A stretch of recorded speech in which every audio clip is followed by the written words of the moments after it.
আসসালামু আলাইকুম। একটা কুকিং ব্লগে স্বাগত জানাচ্ছি আরিস ডায়েরি থেকে। সবাই কেমন আছেন? দেখুন, বরের রান্নার দ্বিতীয় পর্ব, আজকে দ্বিতীয় ব্লগ। সে এইখানে মাছ বসাবে, তার জন্য পেঁয়াজ দিয়ে এগুলা পানি দিয়ে দিয়েছে। আচ্ছা, যাই হোক, এটা এখন নাড়াচাড়া করছে, ডেকে দিবে। এখানে সে যে পাতাকপি ভাজি করছে।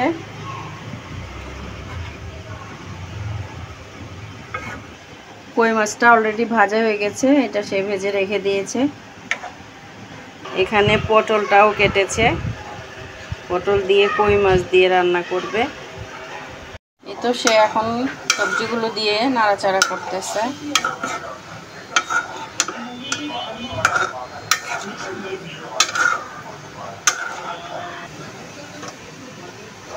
এই তো পাতাকপি ভাজিটা হয়ে গেছে, এটা সে নামিয়ে দিয়েছে। এখন সে আরেকটা তরকারি বসাচ্ছে। এখানে কচুরচড়ি রান্না হবে চিংড়ি মাছ দিয়ে। হলুদের গুঁড়া দিয়েছে, এখন মরিচের গুঁড়া দিল। এই তো সে পেঁয়াজগুলো ভেজে নিচ্ছে সব মশলা দিয়ে। তো মশলাগুলো কষানোর জন্য সে পানি দিয়ে দিল। এখানে কচুরচড়িটাও কেটে ধুয়ে পরিষ্কার করে রাখা হয়েছে। আর এই যে চিংড়ি মাছগুলো,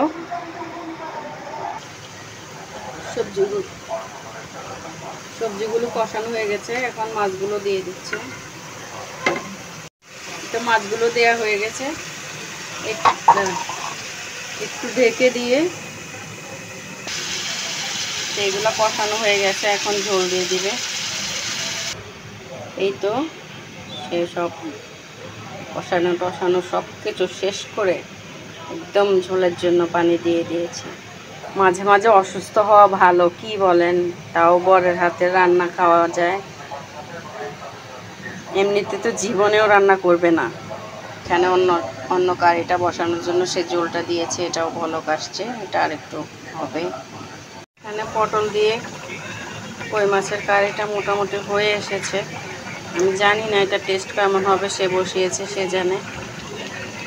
এখানে কচুরচড়ির জন্য সে চিংড়ি মাছগুলো দিয়ে দিয়েছে।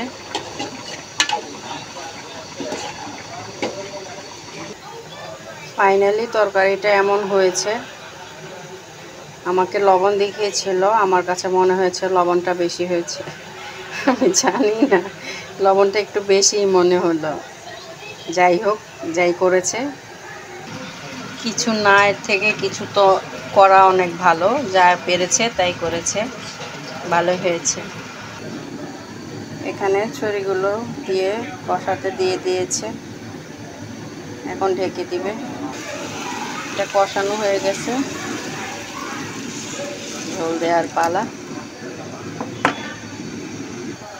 এটা হলে রান্না বান্না শেষ। আমি আমার ভিডিওটি আর লম্বা করব না। আপনারা সবাই ভালো থাকবেন, সুস্থ থাকবেন, সবাই নিরাপদে থাকবেন। আসসালামু আলাইকুম।